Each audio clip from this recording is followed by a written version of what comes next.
Hey guys, welcome to another tutorial. An energy ball, that's what we're going to recreate in Fusion 9 in the steps you just saw. So we're starting out with a boring line. So let's dive right into it and let's add a little background like so. Let's display that in viewport 1. Let's set the color to white. Right, and the image, let's set the size to 1000 by 1000, nice square. So once we've done that, we add a little mask. And the mask will make it just as wide as it is, right, with 1. And the height, we make it very, very small, like 0.002. So we have a very small faint line. And make sure you've got your video quality or your display quality on high quality to see what you're doing. So next up we add a displace node. And we're going to pipe in a fast noise, one of my favorite tools in Fusion. So let's do that and let's tinker around with the details a bit.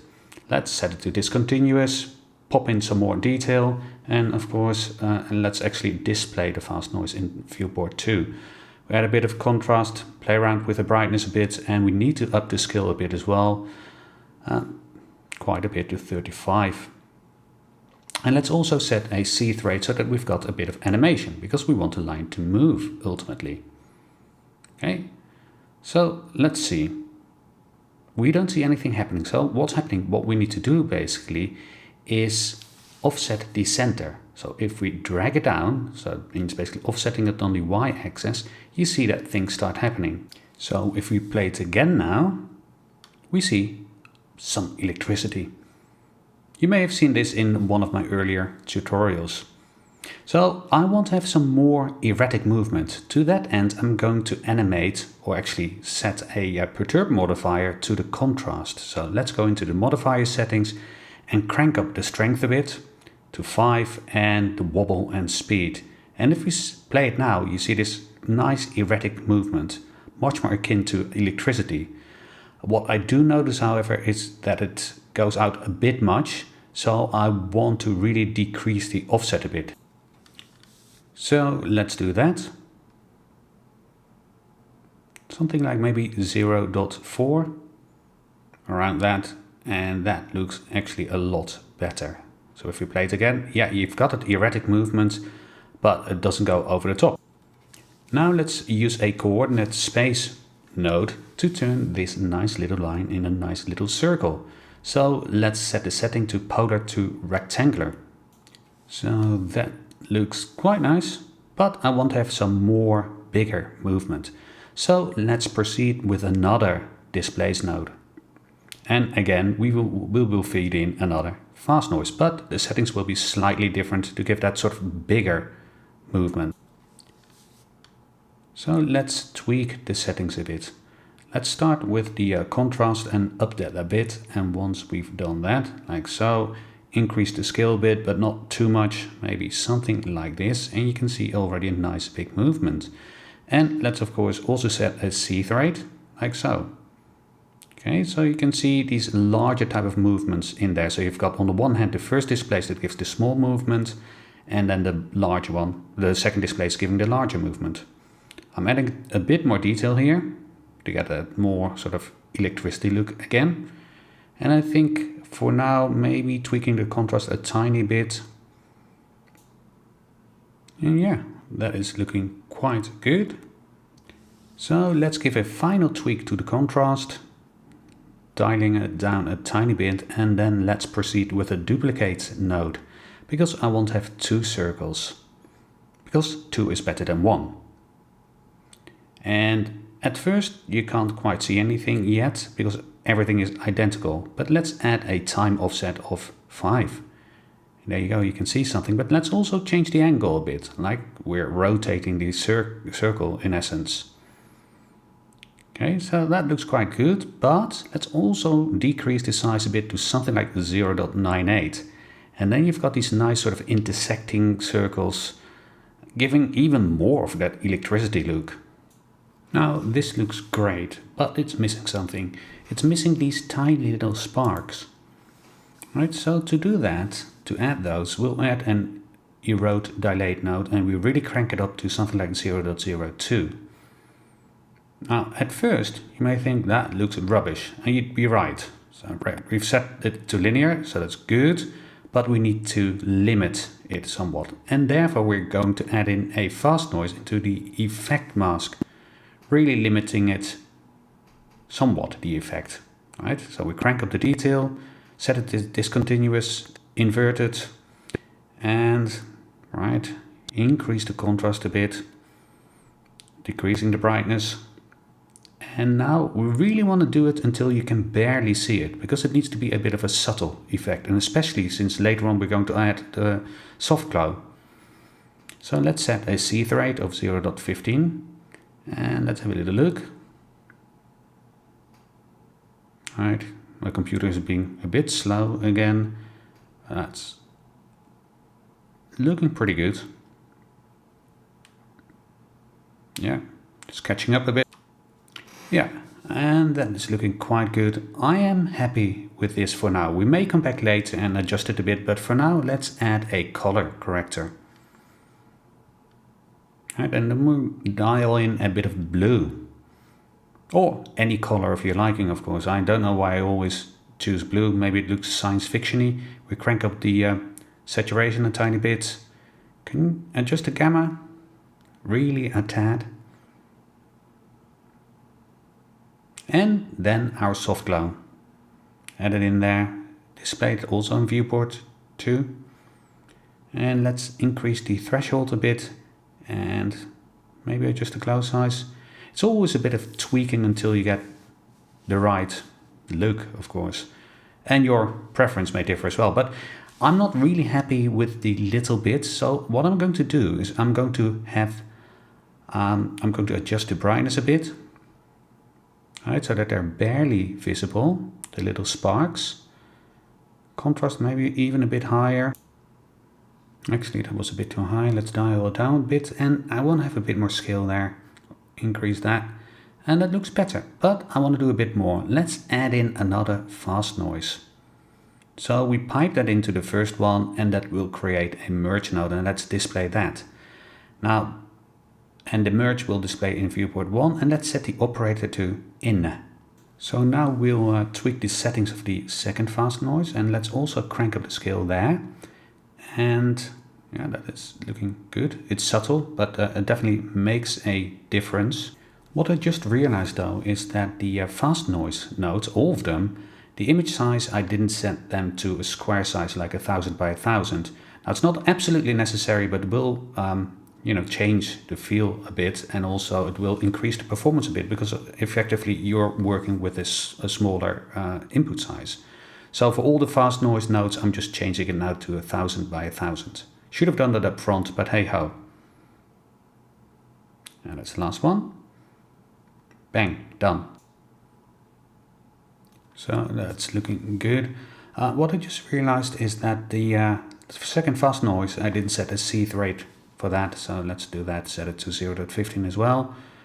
And yeah, I think I'm happy with that.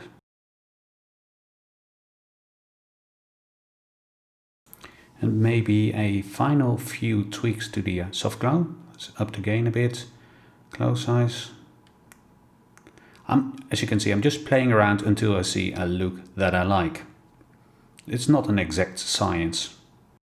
And let's not forget we've got transparency here. So when we finally add our saver, we need to ensure we save it to something that supports transparency, like a PNG sequence, like I'm doing right now. So this sequence will save, and then with an alpha channel, and that is ultimately what we will then use for the input for our second part of this tutorial. Now I looked at the results of the render and it looked a bit too fast, so I'm just tweaking the fast noises a bit, changing it from 0.5 the seethe rate to 0.18, making it a bit slower. And the scale as well was not quite right, so I'm lowering that a bit to 8. Then you've got these larger movements even. I'm speeding up the video a bit now because I'm just tweaking the settings a bit, contrast, brightness and all that. You can see it happening on the screen. The final file is available for download as well on my website, link below the video. So we're done. Let's have a look at the result. Brilliant. Now let's create the energy ball in a new composition. I pulled in the PNG sequence and displaying that in viewport 1. I set it to loop just in case the image sequence is not long enough for the composition. Let's then pipe it into an image plane and display that. We ensure that the transparency is set to quicksort because it will look better. Once we've done that, we are going to duplicate it, and that will be the key to create the ball. So we're going from a circle to a ball, 2D to 3D. So we duplicate this and we're going to create 12 copies, or 12 in total. So we set last copy to 12. So nothing really changes right now apart from it getting brighter because everything is on top of each other. So let's set a time offset of 5. So each copy is offset by 5 frames. And then the key, let's set the X rotation to 30. Now you get the ball. Still looks a bit boring. So what if we also alter the Y rotation? And as you can see, that starts looking very interesting. So let's set it to 30 as well. And now we've got this really cool design. Not quite there yet. There's one other thing to make this dynamic. Right, so when we play this, looks cool. Yeah, but let's animate the image plane. Let's go to the Y rotation and set a little expression there, or a simple expression as they call it, minus time times 3. This will ensure it will sort of go clockwise, or is that no, it's clockwise. And as you can see, when that is circling around or rotating around, it changes the whole way, the whole look of everything. And that looks pretty darn cool in my mind. And I hope you agree. Alright, so we're done with this bit. And now we're going to pipe this into a merge 3D. Like so. And we're going to create the little core. To that end, we're going to add a shape 3D. And we set that to sphere. And let's decrease the radius to something like 0.1.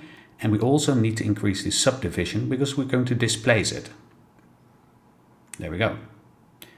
We set it to a sort of an ambery type color, orange amber, and that is looking good. Well, it looks a bit boring, but let's take it from here. So we're adding in a displace 3D, and then, as expected, a fast noise to be piped into the displace 3D. So let's decrease the scale a bit to 0.1, and let's switch on the lights in the viewports to see what we're doing. Let's go back to the shape 3D and go and set it to wireframe. Right? Not mandatory, of course, but I think it looks cool in this context. It gives a bit of a retro feel. So I'm increasing the detail a touch and the scale, I up it a bit. Then maybe lower the contrast a bit, like so. That is looking good. Brightness up a bit. And of course it needs to move. So we'll set a seed rate 0.15, the magic number. So that is looking good, but I want to fix the top a bit because it's sort of squeezed together. So what I'm going to do is add a little mask to the fast noise. Set the width to the normal 1, right, for the full width. Then increase the height a bit to something like this. And then add a soft edge. And you can see what's happening there. Right, it's all smoothing things out. And of course you can go wild and make it completely different. But for now, that's good enough for me. So I'm piping this into the merge 3D and display that in viewport 2. But when switching on the lights in the viewport, I see an issue. I don't want the energy lines to be affected. So I'm going to the controls tab and switch off affected by lights. Untick that box. Right now, the energy lines are unaffected, but the sphere still is. That's what I want. So let's add a point light and pipe it into the merge and move it around a bit. Like so. Maybe it's a bit too bright, so let's change the intensity a bit. And I want the intensity to be changing over time. So let's add a little perturb and go into the modifier tab and change the settings somewhat. So strength, I'll keep it to 1, but let's add a bit more wobble and speed. Right, my computer is being a bit slow, but it's catching up and you can see how it is affecting the light. you get that slight flickering effect. Okay, but I want to have a few more lights, so let's copy the point light over. And what we do then is change the random seed for the copy so that it will be a bit different. And we can also alter the color a tiny bit. And let's make another copy. And again, do the same thing, move it around a bit. And we'll pop that underneath it. And let's change the color a tiny bit. Maybe a bit of yellow. And also again, change the random seed so that not all lights are flickering at the same time. Right, so you get a more interesting movement. So that's looking good for now. Okay, so next one up, what we really want to do is add a little, well not a little, we want to add a camera. So let's choose a nice viewpoint first. I think that's looking good. So let's add in the camera and pipe that into the merge 3D. And then we can copy over the viewpoint, or point of view, from the perspective to the camera. And let's display it in viewport 1 as well, so that we can play around with it a bit. And let's add the renderer. In the renderer itself, right, if we display that, we see we need to set it to OpenGL and switch the lights on, enable the lights. And as we get rid of that transparency, we see it looks a bit messy. So what we need to do is set the transparency at least to quicksort. That looks a lot better. Now, if you want, you can set the super sampling, but it will affect your render times. I didn't do that. I do want to have depth of field though, and therefore I switch on the accumulation effects and up the quality to 20 and the amount of blur to 0.04. And that looks good, but it's out of focus. So what we need to do is go to the camera settings and display the plane of focus, and that's off. So let's fix that and link the plane of focus with a simple expression to the Z offset or Z offset. And you can see all of a sudden it's in focus, but it's sort of the middle of that little core. So we can offset it by 0.1, minus 0.1, and now the front is in focus. But to make it a bit more flexible, let's add a little control to the camera. Edit controls, give it a name, focus shift or hunt. Ensure it will be put on the controls tab. Let's pop in the slider control, and there you go. So now we can substitute the 0.1 with the new controller, focus hunt. Now this is purely optional, but it gives a lot of flexibility. For instance, you could add a perturb to this as well to really mimic a focus hunt, right? In this particular case, let's just use it to apply the offset. So let's add it in here, minus 0.1, and oops, I realized it should be 0.1, right? Because it's being subtracted. And there you go, same result. So it's purely optional, but as said, it gives flexibility. You can animate it easily, etc. Looking at this though, I think I need to tweak the lights or the position of the lights a tiny bit.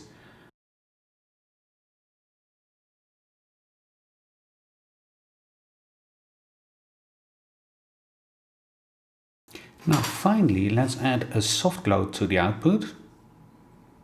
And let's display that as well. And it's a bit much, so let's increase the threshold a bit. And let's lower the gain, as always. Tweak the parameters. And that's looking pretty good. And when zooming in, let's investigate the detail there. Yeah, happy with that. Right. Now there's one last thing we want to do here, and is add a bit of a vector motion blur. To be able to do that though, we need to add the vector to the output channels, and then we can add in our vector motion blur. There we go. And let's display that, and with the default settings we get something I already quite like. So yeah, just switching it off and on again to see the difference. It's subtle, but it's there. I keep saying finally, but of course we want to have a bit of camera movement as well. So I'm going to animate the Z offset or Z offset. So I'm going to sort of the end point and set it to the current set. And then go to the start of the sequence, and let's move the camera out to something like 5. And we'll go into the spline tab to smooth out the curve a bit. There we go. And maybe adjust the handles just a touch.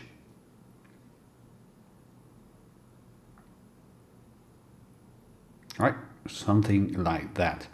Now let's add a saver node. Now I actually rendered this out and then I saw that it was not quite to my liking, so I'm just going to make a few changes. So first of all, I'm adding a rotation expression to the shape 3D minus time times 3 to align basically with the overall animation of the energy ball. Then I'm adjusting the intensity of the different point lights because they were just a bit too much.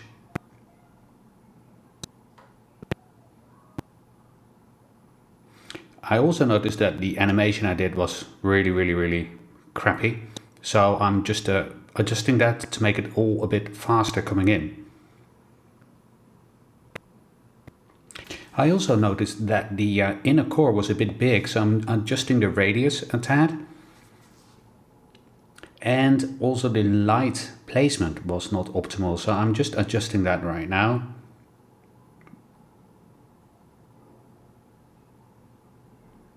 And again, the file will be available for download. Just check the link below. But of course, change it to your liking. A bit of rotation also adds a bit of interest. And that is looking pretty good, I think. So now for some final tweaks, and then we're there really. Tweaking the soft glow a bit, checking against a few points in time, ensuring I'm totally happy with the result. And I may reposition one of the point lights as well. And of course, you have to do it to your own liking. You can change the color, you can change anything really. Then we'll render it out, and then really we're there. So I hope you guys enjoy this tutorial. If you do like it, do subscribe, and I'll see you guys next time. Take care. Bye bye.